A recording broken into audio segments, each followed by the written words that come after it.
Some will do that, some won't. But there are a lot of, but cooperative extension is a great place to start with, you know, this is what it looks like in general, and then you get to adapt it to yours.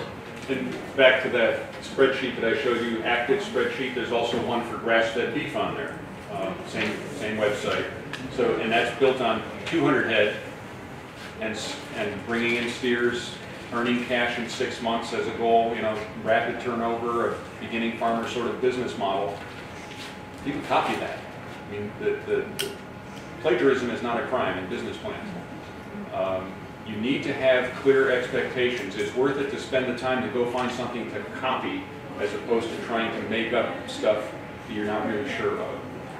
It's good to find this kind of stuff, but if you're doing trout, if you're doing cotton, you know, something that isn't, you can't find the numbers for it, spend the extra time to find somebody else's numbers, because that is essential information to set your expectations well.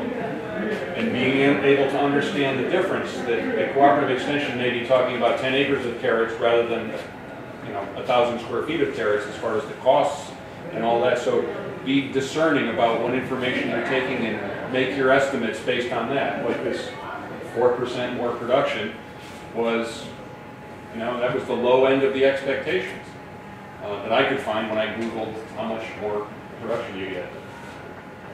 Using our gross margin of 40% takes that $8,000. Remember, it cost me, if you give me 60 cents, I could turn it into $1 worth of sales. That's the same ratio there. Got $1,000 in cost every year. I subtract. I had to borrow money for it, so I pay a little interest on it. It cost me more money to run my water pump and move the irrigation pipes around or whatever, cleaning the filter out or whatever. So from that $8,000 in gross, I'm going to end up with $1,700 a year in increased income, which gives me a return on investment, or you can call it an internal rate of return of 34%. If you find this out, this one number down here, what it's adding to my net income, then you can start to compare it to if you do this for a tractor, if you do it for a rototiller, if you do it for another laborer. Do you have a good benchmark for what you look for on these partial budget analyses for return on investment? You can express this same thing in terms of years. At 34%, 3 years is 100% essentially. It takes me 3 years to pay it off, and it lasts for 5 years. I guess I mean, like, is there a certain percentage where it's not worth undertaking the endeavor based on the risk inherent in doing it? Okay, so let's look at what's the return on investment in land. Whoa! All of a sudden we're way out into many years. Projections get a little fuzzy. You know, the less spectacularly enhancing it is to actual production of tomatoes, the smaller this number gets. This is a tool. Partial budget analysis is a tool for stuff that you're growing, kind of thingies. Not that it doesn't work for land, but then you're starting to factor in a whole bunch of other stuff and a longer timeline, and this gets a lot fuzzier. It works. People will say, yeah, do a partial budget analysis, so I'm buying another 80 acres. It works. But and I think the short answer to your question is no.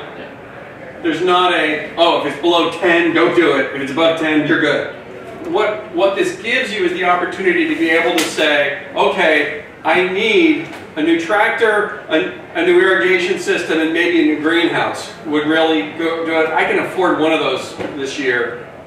Which one do I get? Right? This allows you to compare those numbers for which one do I get. But again, this goes back to me, it goes back to making sure, back to the beginning of the conversation, which was, what are your goals? What are you trying to get to? Because if somehow having your irrigation frees up your Sunday, and that was one of your big goals, well, that's a completely different thing. Then you're looking for something very different on that number. So what you're looking for here really depends on what that original goal was. And it can be a lot of different things. It just gives you a way of comparing, is it better for me to put money here or money there? And make sure that I'm not, you know, if that number is negative, you know, it's like, I need to know, you know, and sometimes it is, you know. And you would expect that a tractor is going to be a lower internal rate of return because it's spread out over a longer period of time. The benefit of this is immediate. It's harder to say how many more tomatoes you can grow because you have a new tractor. If it's a 5-row cultivator instead of a 2-row, then you could say I need so many fewer passes, but the incremental difference in diesel fuel and all that is kind of hard to figure out. All right, where do we want to go next? So we've been talking numbers a lot. Oh, why don't you do the credit report? Very important number. If there was, okay, right now, all of you who have cell phones or something like that, I want all of you to pledge that within the next 24 to 48 hours, if you have not in the last year, you will get your credit report. If there was one thing in terms of I'm thinking about being a beginning farmer, if there was one thing that you need to keep doing on a regular basis, it's getting your credit report. Because what's going to happen when you go to a bank to borrow money, you're going to go in and you're going to sit down in front of the person, you're going to be all spiffed up, and you're going to have your stuff, right? You have your business plan that came from God, right? And you go in and you sit down at the desk, and the person goes, "Hi, how are you? Hi, it's so nice. And you go, "So, I'm here," and they go, "What's your social?" I always say, "Yes, I'm very social thing." Several times a week. They say, "What's your social?" So you give them your social security number, they go, and you go, "And I'm here to," and by the time you have that sentence finished, your credit score is on that screen. And if that credit score is below a certain point, the conversation's over. We're done. You can talk for a long time, but really they're just being nice. So if there was one piece of information I would encourage you to hold on to and keep in mind, it is that credit score. Because it is a huge, now it's not universally true. FSA does not necessarily take into account the credit score. There are some lenders who will work with people who have lower credit scores. But if you go into most banks, if you go to buy a car, you go in on most banks, those kinds of things, literally before you have the second sentence out of your mouth,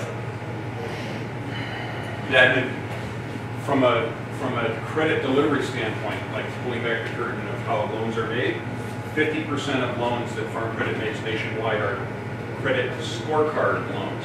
Credit scorecard is, think credit card application, 6-10 questions. How long have you lived in your current address? Do you own or rent? What's your credit score? Except they don't ask you that because you don't know it generally. But they find out because you have to check the box saying you can do a credit check on it. So a credit scorecard from a lender is, you don't see it necessarily other than it's an application, and then your credit score is added to it, and usually you get up to about $250,000 based on that, and it's a credit card application, essentially. If your credit score is good enough, you have access, for most farm credit institutions, to $250,000 today. Well, it's Friday, probably by Monday. It's that fast. It's your credit score that gets you loans. You have tremendous access to credit. The problem typically is you're not creditworthy. Your credit score is too low to meet that requirement, and they say no. Then you go into a different basket where they underwrite the loan, and they say, okay, why is it so low? And you say health problems, or these old bills, and I didn't recognize, and you start to negotiate through that low credit score. What if, for say, like you have a really good credit score, but you don't have good answers to those questions, like you've moved around a lot, you rent, you haven't had the same job because you've traveled around and worked at different jobs throughout the country? Would that still be true, even if you have a really good credit score? Credit score is the most important thing on there. Most of the time, you don't get a chance to explain that. That's the problem. because it's a scorecard. And basically, it's, you know, it's, I'm not very good at lending money, I'm going to let this computer do it. And in that amount of time, all that information is entered, and it comes back, and they say, yeah, we'd love to give you a loan. It's a, yeah. What are you negotiating at this point when you find out that your credit score for what they say is good enough to get a loan, and then you say they underwrite it and you start doing this negotiating? What are you negotiating your percentage that you're going to pay it back on? Is that correct? Or what you're negotiating is your risk-bearing capacity or their risk tolerance. I'm looking. Do you have 5 C's of credit? I don't have the 5 C's of credit in here. Joe, have you heard the 5 C's of credit? You know what they are? Is that a term that is collateral? Y'all know? It's collateral, character. Help me out here, Gary. Collateral, character, conditions. What's the normal? No, that's not in there. the 3 C's of credit? Capacity would be your expenses and earnings. And another one. No. Somebody Google that. I'll Google it real quick. Character. I said character. So character is, character is obvious. So banking has changed very significantly in the last 4 years. Character, capacity, capital. So what did it say again? Capital, How much capacity, capital is how much you're going to put in. Yeah, so character, capital, capacity, collateral, and conditions. Right, those are the things that go in. Do you understand what those mean? Collateral, we'll talk about collateral a little bit more later on. It means you're borrowing against all those 5 things. That's what it means. Collateral means what you are putting up, right? Yeah. Like if you don't pay it back, what they get, what they're going to take. And keep in mind that they're going to take more than what you borrow. I've seen people lose $500,000 farms on $80,000 loans. It's not common, but it happens. Character is, are you trustworthy? And the credit score goes to character. Yep, that's what a credit score says. Are you willing to carry through on your obligations? That's what credit score means. Capacity to repay, and this is something that I have in later slides, and we might as well just talk about it now. This is one of the critical, this is another one of those, if you forget everything else that I say, remember this. Which is, when a banker evaluates you, they're not looking at planned income or hoped for income or theoretical income. They are looking for certain income. What do you know is going to come in? And what that means in agriculture is crop insurance, government payments, contracts, or off-farm, not consulting gigs, but an actual off-farm job. That's it. So part of the problem is, so when I work on crop insurance, and I've worked on crop insurance for 15 years now, the reason why we work on crop insurance is not just because we have you noticed we have a lot of disasters in the South? It's not just because we have a lot of disasters. The effects of crop insurance happen way before a disaster happens. Because what crop insurance does is it allows the farmer to borrow, to use the crop as collateral. Because that crop insurance is assured income. Even if they lose everything else, you know that this amount. And most farmers, when they borrow, magically, the amount that they're borrowing equals the amount of crop insurance that they've got. For folks who are larger scale, that is the combination of their crop insurance and their federal payments is going to be how much they can borrow, pretty much straight across the board. And so when you look at these things, one of the reasons why we've done a huge amount of work on whole farm revenue crop insurance which allows you to get crop insurance for value higher than wholesale and wholesale conventional. And one of the reasons, and it was announced yesterday by USDA, the new whole farm revenue. Part of it is because the whole farm revenue policy allows farmers who do farmers markets, lots of mixed stuff, retail things, interesting stuff that you make more money. It allows them to insure that income, which allows them to borrow, which opens up borrowing.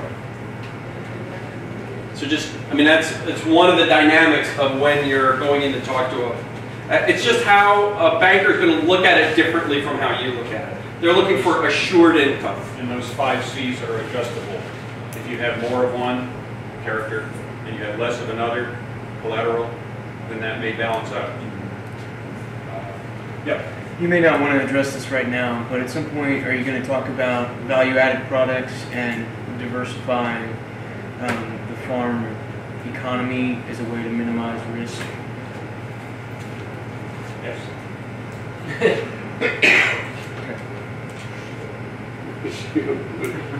Okay. I just wanted, this is, when you go to apply for a loan, this is an actual artist rendering of a farm credit loan office lobby with beginning farmers. Your goal is to get money. And this is important for us. And again, this isn't about how to borrow money, but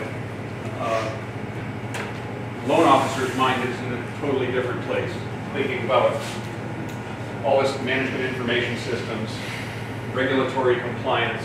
Farm credit can't make a loan unless we can demonstrate repayment capacity. It's illegal for us to make a regulatory follow. The loan will get canceled.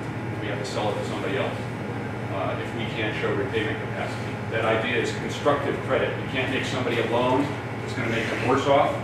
So those 5 C's and all that kind of stuff has to work out so that the loan officer and the borrower are agreeing on one single version of the truth of what's going to happen, what's expected to happen anyway, within the parameters that Scott was just talking about. There's a certain limited amount of certain income, your paycheck being one of them, hopefully, that allows you to borrow money against very uncertain income that you may or may not earn from the farm operation. And you've got to have some money in it. That's that collateral or capital at risk part of it. And lending has changed a lot over the last 5 years. A lot. Banks' ability to mess around with those numbers,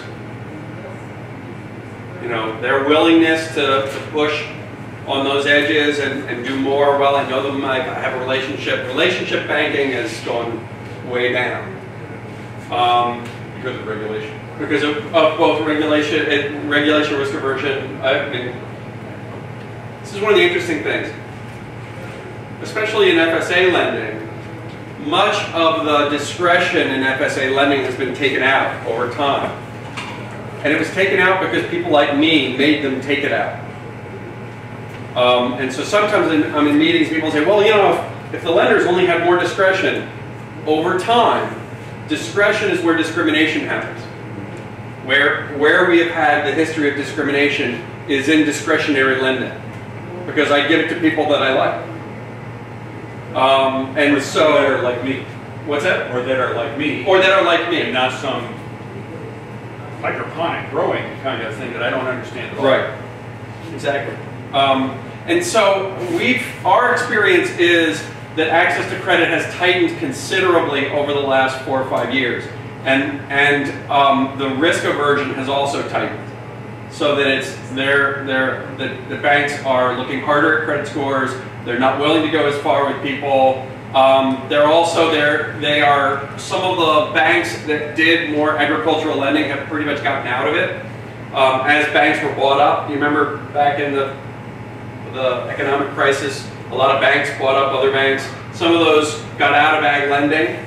A lot of times their willingness, and we've had good success with farm credit, but a lot of banks, their willingness to work out with somebody, to work with somebody when they get in trouble, to help restructure and those kind of other things, has gone way down. The first cut is the cleanest. You're not there, bam, out. You know, we're not messing around with it. So we are working in a very different environment than we were working in 5, 10 years ago, at least in our experience. Yeah. Can you, this is one method of funding. If you look at it from the corporate standpoint, like the small farm, set it up as a business with a Dun and Bradstreet, and then go from that credit, that seems to work pretty good too. I mean, can you discuss that?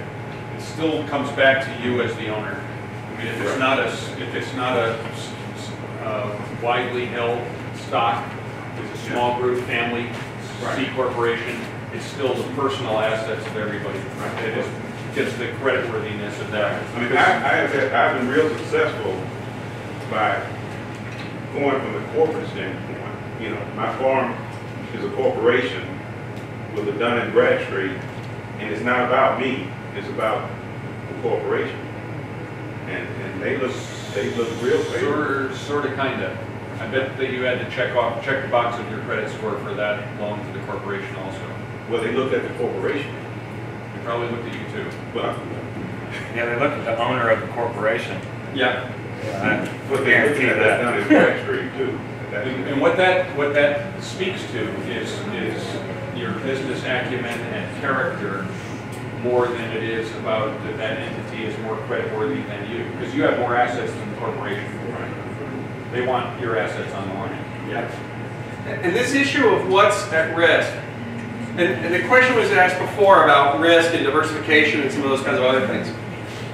I have a good friend who farms in eastern North Carolina who, other than buying the land, borrows no money as a philosophy. His rule is, I'm not putting this stuff at risk, because he got burned a while back. He went through some stuff and really got burned. And he doesn't borrow money. A friend of mine who did the kind of farm advocacy stuff that we do for a really long time through the 80s farm crisis said, if you want to understand how to handle credit, just insert the word dynamite anytime you use the word credit. Because it is incredibly powerful, but it can also be incredibly destructive. And one of the dynamics that I see with a lot of beginning farmers is that they want so badly to farm, and they've now invested 5 years of their lives and their whole identity, and they hang out with other people who want to be farmers, and it is so who they are and all that kind of other stuff, that they are dying to get in and get that shot. They've been training for it, they're just put me in the game, coach, they just really want to do that. And what we see is a lot of people in that position either wind up going in way over leveraged, which means that they have borrowed way, their reserves are very slim.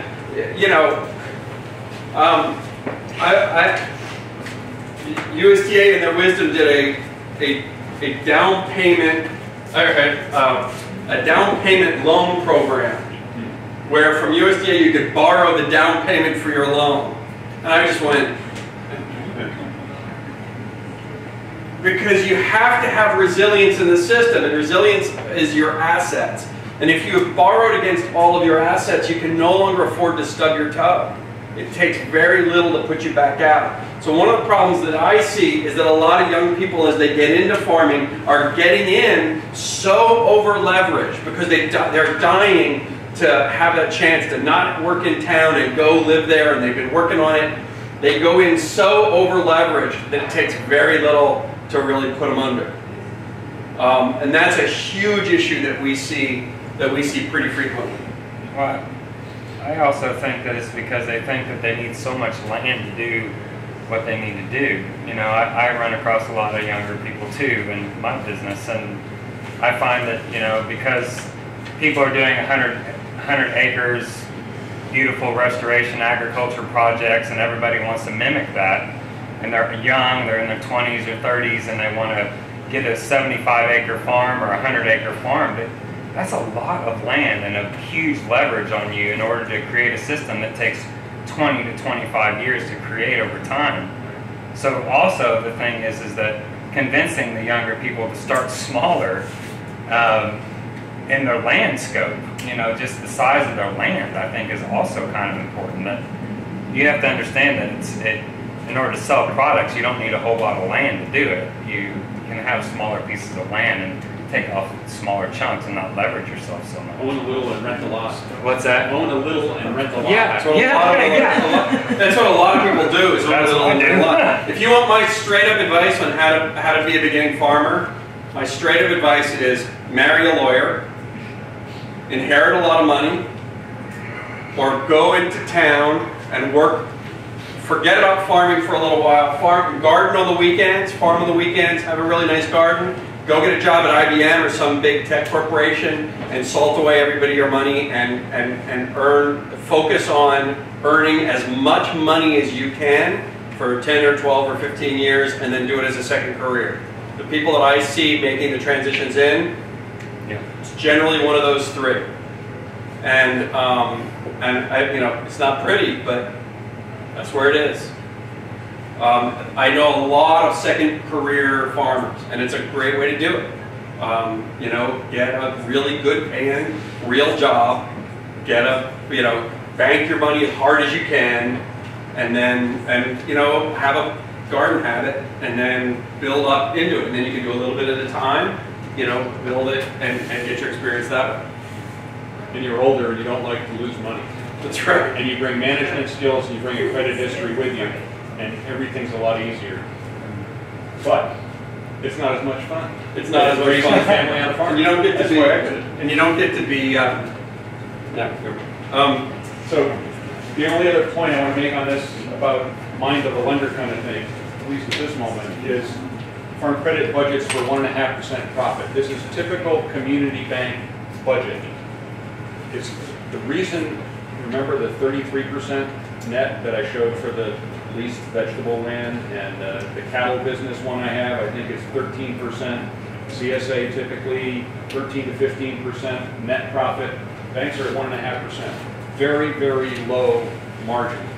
It's a high volume, low margin business. Just like the vegetable wholesale business. You have to sell a lot, millions of dollars worth of stuff. Well, this is renting money, right? That's what banking is. You have to rent a lot of money, and you only make a little bit of rent on that, so it really, really hurts if you lose money. If you lend money to somebody, and you're only making 1.5% net profit, and you make a $100,000 loan, and you lose $100,000, you need $1.5 million of income of loans to pay for that. No, 15 million. Sorry, off by a order of magnitude. To pay for that loss. It's a huge amount of risk or risk aversion that's created by this low net profit amount. What Farm Credit does with this 1.5% net profit, from my experience from the Farm Credit Association I was a director on, we had to have this so that we could sell our bonds on Wall Street, right? To show that we have earnings capacity and all that. When we get the money at the end of the year, the board of directors says, "Hey, great, we got 1.5% net profit. What are we going to do with it? We're a cooperative." So in general, a third of it goes back to the borrowers, patronage dividend check. A third of it goes to reserves in order to be able to lend more money next year, and a third goes to employees saying, "Hey, thanks for a great job of making more than our budget." And that's how a cooperative lending environment deals with that. So I'm gonna do the D's. Yeah. And I'm gonna do the D's and my red flags, and then we'll just have a then we'll just open it up. Does that make sense? We'll include more specifically in the value added in that. Well, I'll mention that while you're looking for your D's. Adding a value added business is almost adding a different, well, it is adding a different business than the farm business. Different management skills. This is a different PowerPoint. It is. Sorry about that. Oh, I didn't recognize it. Good joke. There you go. All of my slides are busy.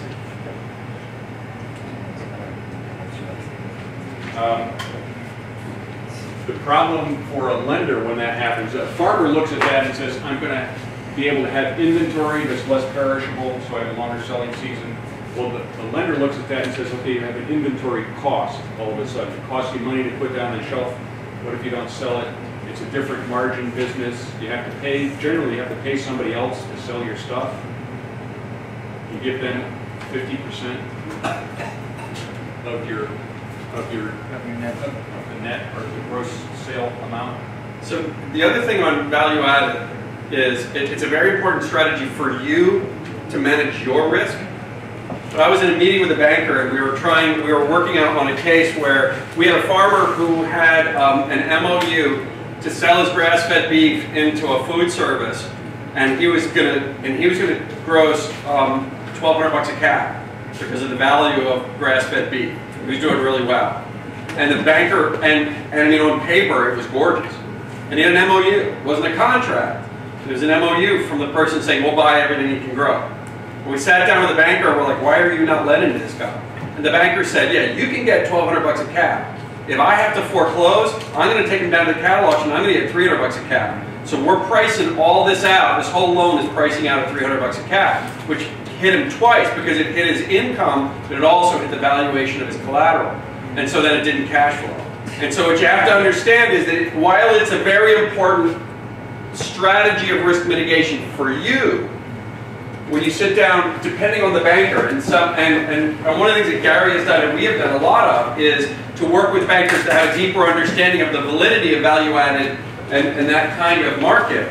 But they may or may not get that. Yeah. And the question that's in the back of their head is, if I have to foreclose on this guy, how am I going to move this stuff? Right? You know, am I going to take a bath on it? If you compare it to corn and soybeans, a bushel in the bin is, you can write a loan against that because you can sell that bushel anywhere. You can forward contract, you can do all sorts of things Right. with that bushel. With those tomatoes from Tyler's Tip Top Tomatoes, they're not worth a penny as collateral. Sell it or smell it. Yeah. So 5 Ds. This is what takes down operations. Disability or disease, disaster, death, disagreement, divorce. Okay, I'm going to run through them. Disability disease, we already talked about 80% of the farms that we serve who are facing foreclosure, healthcare costs are a big part of it. If you don't remember anything else that I tell you, health insurance, get it. Stop, wait, or check, please. Disasters. Integrated sustainable ag, the local farms are often outside of the USDA safety net for a lot of different reasons. There's a really critical determination that you have to make early on, which is either you are going to be in the system or out of the system. And I'm talking about USDA. In the system means you are filling out a Schedule F. It means you are certifying your acreage at the FSA office. It means you're reporting things like that. You're interacting with your Farm Service Agency. If you do not, I had a friend a few years ago who farms, and he had never talked to the FSA office ever. And we had a big flood, and he went down to the FSA. He heard that there were disaster payments, and he walked in and he said, "Hi, I'm a farmer. How about give me some of that disaster money?"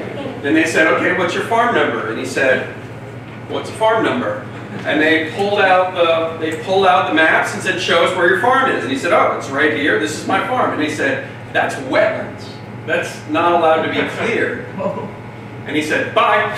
And was out the door. And so you can't, you know, we've also known people who went in and asked for disaster payments, and they said, "Well, let us see your Schedule F." And he said, "Oh, you know, my Schedule F doesn't have all of it on, so here's what the real number ought to be. So give me the disaster payment based on my," you know, they frown on that. It's called fraud. You know, Does anybody get that, the cash income kind of thing, like farmer's market, and you just sort of put it in your pocket rather than reporting it as income? You've never heard of that? I thought that was called petty cash. So here's the point to it though, which is disasters are not if, they're when. And if you, however you feel about whether global climate change is man-caused or not, the truth is that our weather is becoming much more volatile. We're going to see more hot, we're going to see more cold, we're going to see more wet, we're going to see more dry. If you're outside of the system, if you are not using crop insurance, if you are not as a part of those programs, if you're not, and there's a whole bunch of stuff you have to do to participate in it, you must have strategies for how you are going to deal with it when it happens. Because it's not if, it is when it takes place. That means, and I don't care what it is, and again I'm going to go with Gary's thing of write it down. Right? Write down. Okay. Because when you go in and talk to a banker to borrow money, he's going to ask, so what are you going to do? And the storm takes this out. And you got to be able to say, well, my aunt said if I ever have a real problem, she'd lend me 20 grand. That's a very legitimate strategy, right? That's great. It could also be, I've got these IRAs, I've got these retirement accounts. If I get to that, I'm going to do that. It can be any number of things. But part of it is diversification, value added, what markets we're going into, and how we're diversifying those markets. And really working within, so for instance, really good soil quality is an excellent risk mitigation strategy in disasters. Because really good, healthy soil is shown, proven, this is proven, to reduce susceptibility to both drought and flood. Right? Really good, healthy soil, really good, healthy plants helps you survive these things. But you have to think through what you're going to do in those. My home state of North Carolina, we've had 30 declared disasters in the last 20 years. Right? You're going to have them. Death. That could either be death in the family. That there are two things that happen. One is that there's a death in the family, which eliminates, so if a spouse or somebody passes, it can eliminate off-farm income, it can eliminate labor, it can eliminate a lot of different things. The other thing that it happens more often is it screws up land tenure agreements. So a lot of times you get into aired property issues. Do y'all know what aired property issues are? You know what? Have you ever heard that term? What that means is that if I have 3 kids, and they each have 4 kids, and I don't write a will saying which one of them gets it, and I die, my farm is now owned by 12 people, right? And so somebody's got to figure out who's buying whom out, and all those kind of things. Aired, it's not A-I-R, it's H-E-I-R. Aired property means you have a wide range of people who have inherited pieces of that land. So frequently what happens is you have one patriarch or matriarch who owns the land, is the last remaining cousin. And you have a grandnephew who's been farming it for 15 years. And the matriarch or patriarch who's 87 or 96 or whatever passes. Now suddenly all those other cousins who now own a piece of this come into the picture. And it's very hard for the person who's been there farming to buy the others out. And all it takes is one person in that to screw the deal. All it takes is one cousin who says, I just got a divorce, I just had one of these deeds happen to me, I need my money out of it, they can force a sale. So it's very important that land tenure agreements, that families get together and decide, what happens if these things happen. Make a plan, get it in writing with a professional, or if you don't have a good land tenure agreement, no. I mean, what I say to folks all the time is if you're renting land, if you do not have a long-term lease on it, you are going to walk away, you're going to walk away with whatever you can put in the back of your truck, or whatever you can sue for. Because we've seen a bunch of people who, we had a situation where a guy came to us who had rented some land and they had this great, this great relationship and all this other stuff. This older guy owned a piece of land and he had gone in and he had put up a cabin, he had put up a couple of cabins and had put up a shed to house tractors and had done a lot of this labor on his own to improve the land and had cleared a whole bunch of stuff to farm, and he got a year into it and the guy was like, this is great, you're out of here, I'm going to rent this out, I can now rent it out for 12 times what you just paid me, I'm going to turn it into a hunting lodge. You're toast. So people are, often what we train people when they're doing sustainable ag preparation is feed the soil, feed the soil. So they go out and they bring in tons of stuff and invest heavily in that land, and then they lose access to it. So you have to know that if you don't have really good land tenure agreements that are beyond a personal relationship, then you may have to go walk away with whatever you can put in the back of the truck. Yeah, I was wondering 2 things. What is long-term in that particular case? And, define that 5 years, 20 years, 99 years. Are there contracts that are kind of like these budgets that you can just kind of find out there, and kind of copy and paste? That scares the crap out of me. Yeah, you want to make it customized? No, I mean, I want you to have a lawyer. Okay, yeah. That's really download something. I mean, there are a bunch of people who are doing lease agreements on the net and stuff like that. You can get model stuff, and that's really good for helping you think Better than through. nothing. It's a lot better than nothing, and it's really good for helping you think through what issues need to be on the table and things like that. But if you're going to really invest in something, you darn sure better have an attorney looking at it. The risk goes up, you need to invest more. Right. And the answer to the question about how much do you invest in the soil, let's say, or in that land, partial budget analysis. What am I going to get out of it? Yeah. Is what I'm going to put into it. Well, so is it 7 years? Is it 2 years? I don't know. What do you got I to see. do? So I what see. you- You do and it It's in a that cost way. benefit. Yeah. And I would put it a slightly different way, which is the land tenure thing, which is if I have a year-to-year lease, then I should be responsible for investing in things that will pay back within that year. Yeah.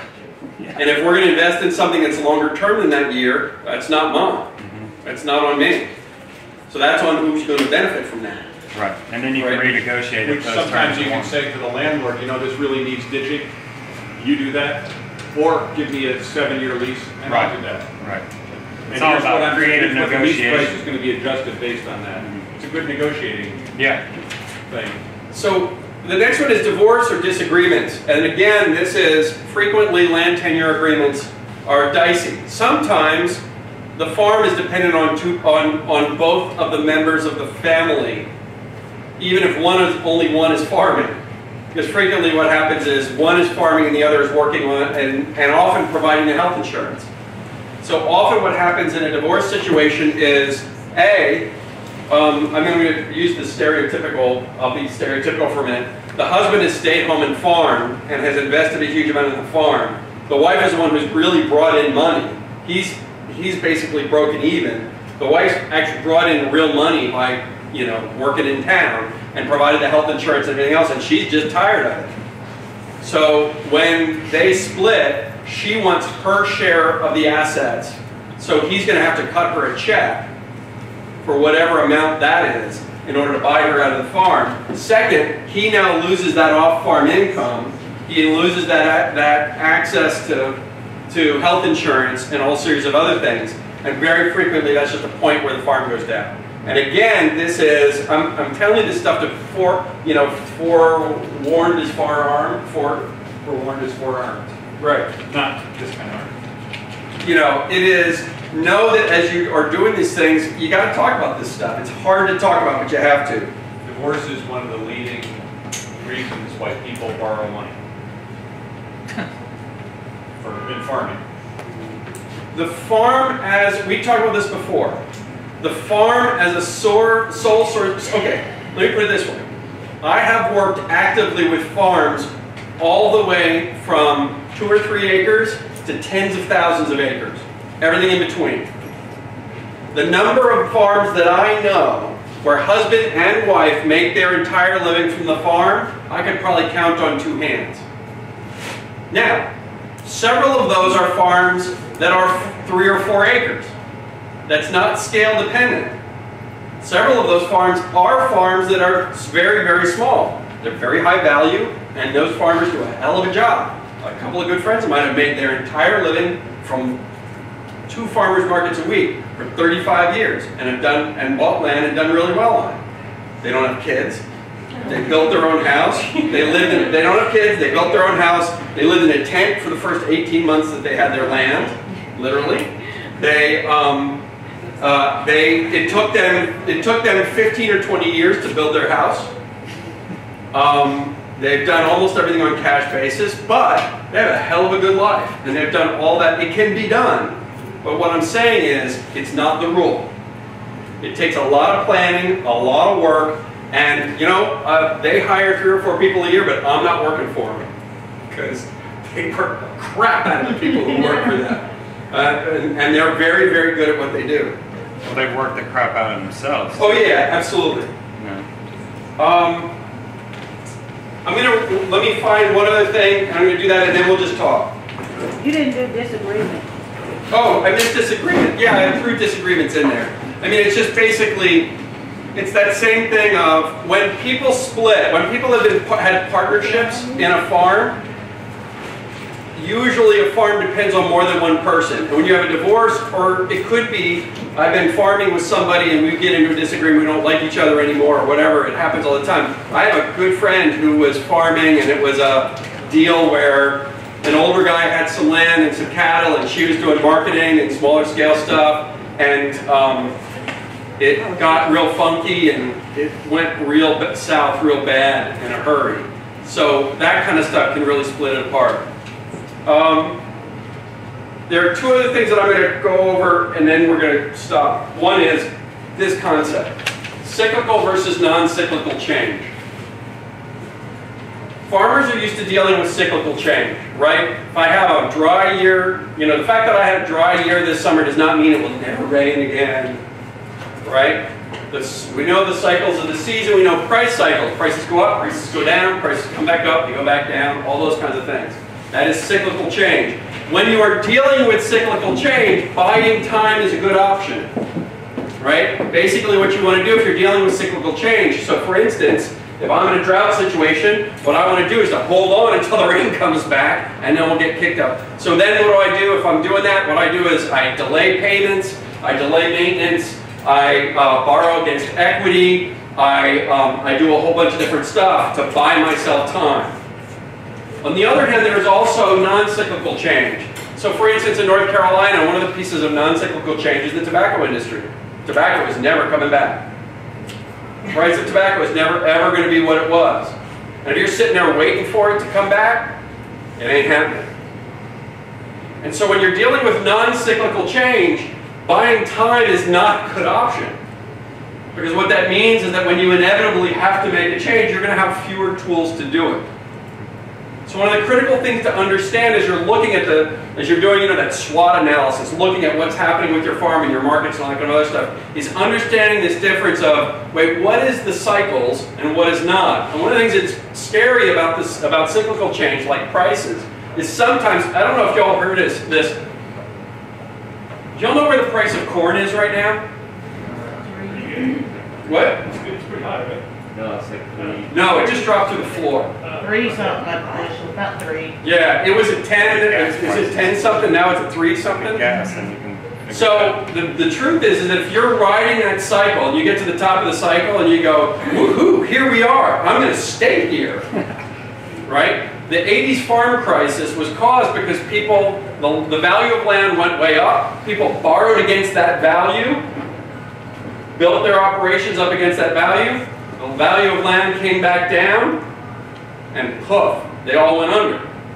And so knowing where you are in that cycle, right, and that what goes up comes back down is really important. Cyclical versus non-cyclical change. Does that make sense?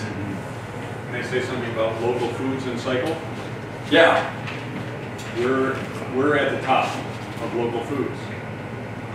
Somebody mentioned in here more competition, right?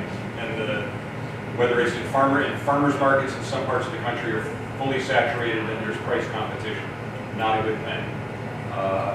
Food hubs, similarly, in some parts of the country, even though that's an emerging way to relieve to access more market for local food, you wholesale some of it through food hubs, right? If that works, that's great for local food, but there's competition there also.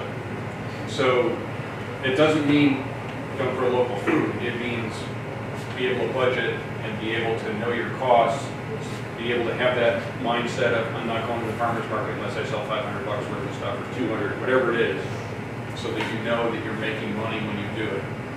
You can make money. There will be people growing local food well into the future. That's not the question. It's how many and what their margin is going to be, how successful they can be at it. And that's the need for budgeting that I see. If you're going in and what you're going to do is you're going to sell tomatoes and peppers at the farmer's market in July and August, that's your business plan, right? Yeah. Think again. In an immature market, repetition is good, right? So I met with some guys, this is back when I was first doing this work, I had some guys who had a greenhouse tomato operation, and I said, wow, this is great, but why are you willing to show me all this? I might be able, like, you're welcome to open one up across the street, the market is so big. We'd love for there to be more of them so that we could really drive this market and people really come and we can supply it. So when the market is really ramping up, repetition is a good thing. It helps build that market and do those things. But in a fairly mature market, repetition is bad. Right? You have to innovate and do something different. And part of what we're saying is farmers markets and that it is a rapidly maturing market. There are geographic areas where we're topping out the demand. That's geographic, it's on certain products, it's on certain things, but you damn well better, before you really invest in it, you damn well better understand where you are in that cycle, where you are in that geography. That doesn't mean that you can't learn something here and then go someplace else where there isn't anybody, where it's an immature market. Then great. And CSAs are on a more mature market, a more mature line for that market than farmers market local food, because there's such a high burnout rate of CSA customers. The average retention rate for a CSA customer is as low as 30% and 50% is pretty good. That's a huge amount of burnout of customers that you're going through that you're not able to replace. There aren't that many of them out there. So CSAs, as far as maturity, are more mature and they are burning out faster. So if you're thinking that's your goal, watch it. What's the reason for that, the burnout rate in CSAs? People not delivering? The number, maybe somebody knows the answer here. What's the number one reason? Shut up. No. Oh, I didn't realize you were asking. The number one reason why people quit their CSA. They're sick of kale. Yeah, It's a you variation. don't get what you pay for or something? Too much food. Yeah. Too much food. Farmer thinks, you know, I got a lot of it, I'm gonna give him a bonus this week. And understanding what the consumer is buying. Please don't be insulted by this. Okay? Consumer is buying virtue. You think they're buying kale or broccoli? They're buying virtue. It's kind of like going to church once a week. It's kind of like going to the farmer's market once a week. The customer is buying virtue. When they get a box delivered, they're buying virtue, and if you give them too much stuff, you have just given them guilt. You've given the exact opposite, and they respond to it by saying, I'm not going to do this deal anymore. Do not put extra stuff in your box. Source from other people so you have a constant variety, so you don't give them more than 2 weeks of kale. Please, don't give more than 2. And then you're okay. But don't give them too much stuff. Let's wait. So I'm going to do a couple of quick run through 2 other things, and then we'll just talk, and people can do whatever they need to do. You know, we've been going for a long time. Red flags, because this is part of the how do I know if I'm on the right trajectory. And I'm going to do just management stuff, sort of general stuff, and then we're going to talk a little bit about credit red flags, and then we'll just answer questions and things like that. Management red flags. No health insurance. Not being prepared for a health emergency is a huge red flag for us. Informal land agreements, right? Back of the envelope, it's my cousin's land, it's all good. That's a red flag. Budgets that require a high level of production or price. So if you're sitting down and you're doing your budget for this year, in order for you to pay your bills, you gotta yield more than you've ever yielded before, or you've got to get the best price you've ever gotten for it. Right? Okay, swinging for the fence. This is something that I want to spend a little. This is another one of those. If you forget everything else that I say to you, things. What? We're up to 5 of those now. Okay. I know, but this is a good one. Farm loss is often a survival level thing for people. And when you get into that scary place of thinking you may lose the farm, you're not thinking from your brain anymore. You're thinking from your lizard brain or from a different place. Your heart. From your heart. Or other things. And people start, what they start doing, because they have so much of their own self-worth wrapped up in it, they start doing crazy stuff. I'm not making money, like you said it before, and we were talking about this before, and Gary said, I'm not making money on what I'm doing now, so I'm going to do something completely different, and that'll make me more money, right? And, a few years ago it was emus. I'm going to get a bunch of emus, and that's going to do it, right? It's swinging for the fence. If I'm just going to do this big thing, I'm going to invest in this new thing, I'm going to get this new piece, and then I'll make all my money back, and then I'll be off to the races, and it'll all be fine, and no one has to know how close I was to losing the farm. But in essence, what they're doing is, in order to go after higher return, they're going towards risk. And when you get in trouble, you need to move away from risk. So what you need to do is, if you start to get in trouble, you go away from risk. That means you sit down and you say, okay, what do I know I can absolutely, no questions, make money on? Sometimes that's corn and soybeans, and that's fine. Sometimes that is driving truck and an off-farm job. Sometimes that's a few other things.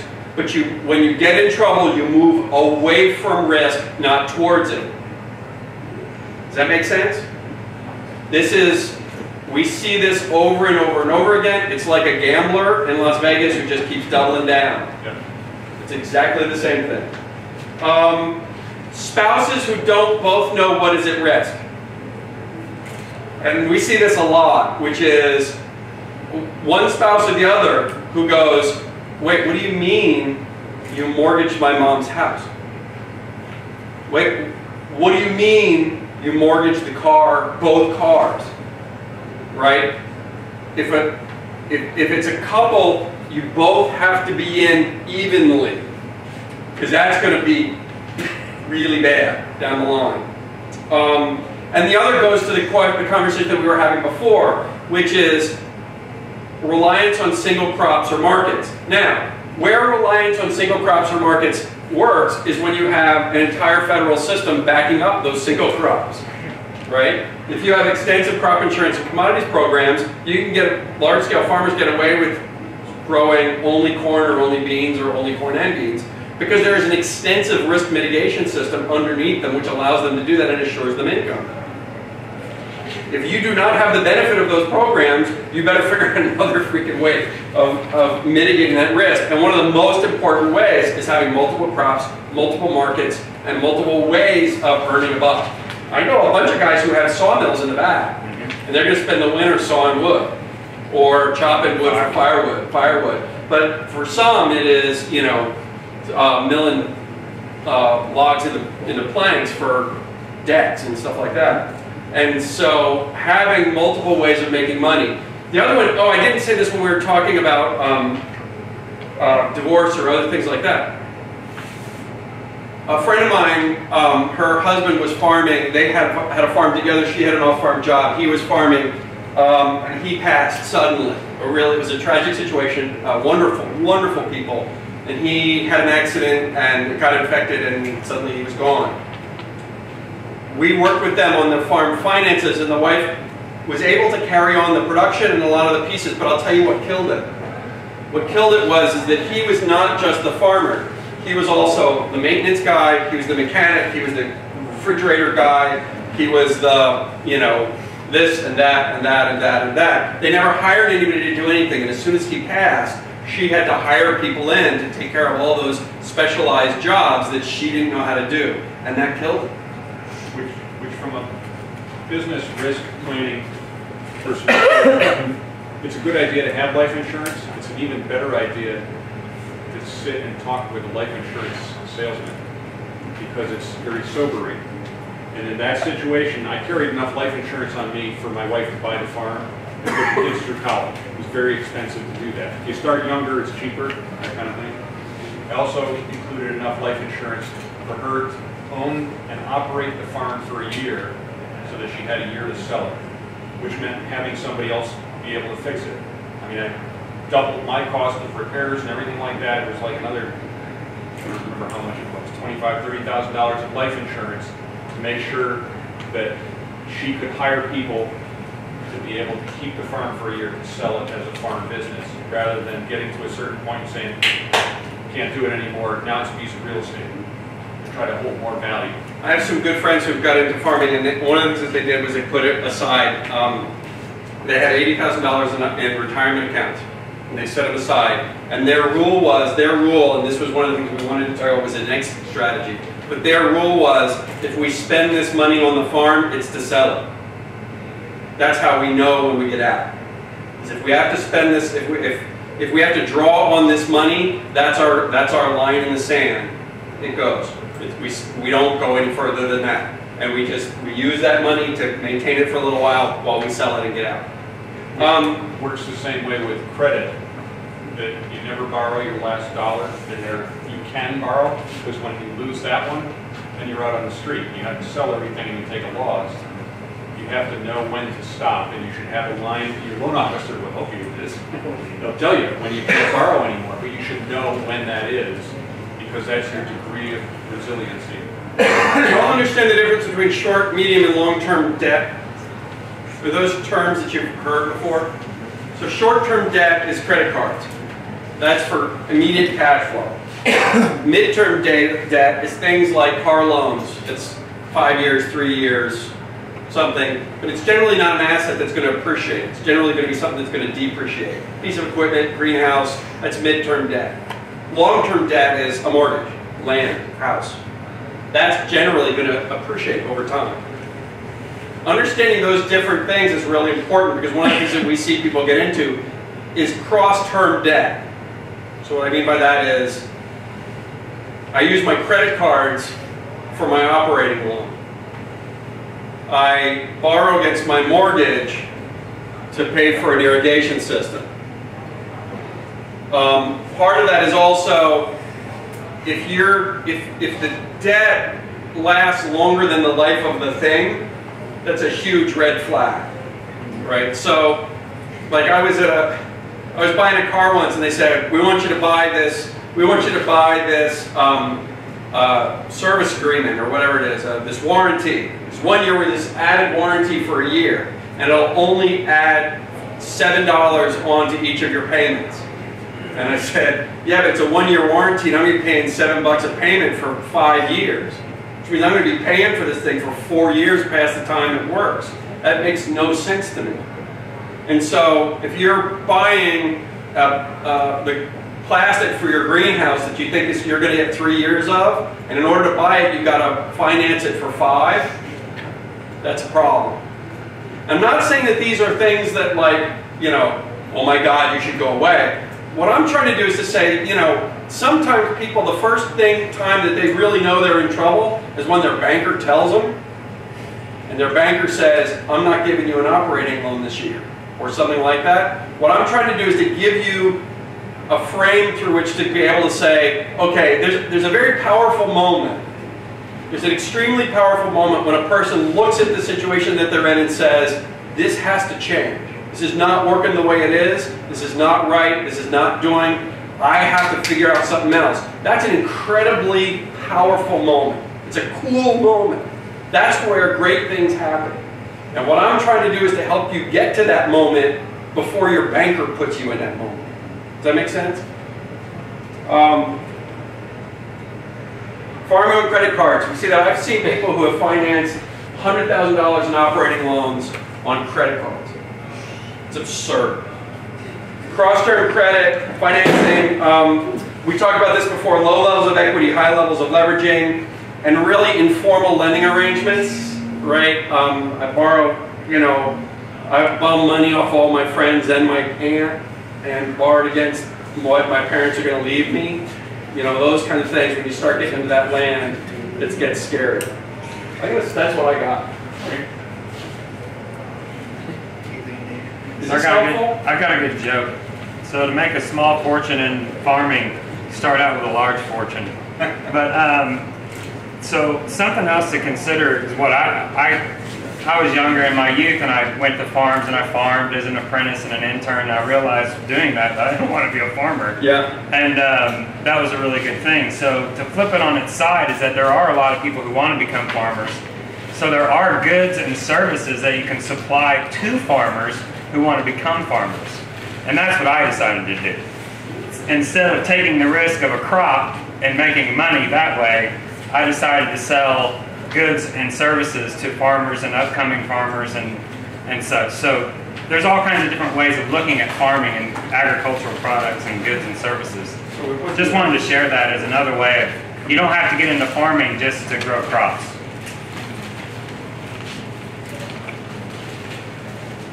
Yes. I was wondering if you could talk about labor a little bit, and how to, like, farmers, how they quantify that, how they're paying laborers, how many laborers you head? Is it like trial by error? How you budget that or project that? I know there's a lot of involved. Just brief. Am I? Well, first of all, the first thing is that the piece that Gary did, that partial budget analysis piece, that should drive. I mean, I've known a lot of people who said they got to a certain point and they knew that if they got any further, they'd have to hire, and that would totally screw their return. And so that partial budget analysis, how much money are you going to make based on that labor, is a really important calculation. Especially for vegetables, because labor, in most of agriculture, it's either labor or fuel that are the top two costs, or feed. So it's one of those three things. And vegetables,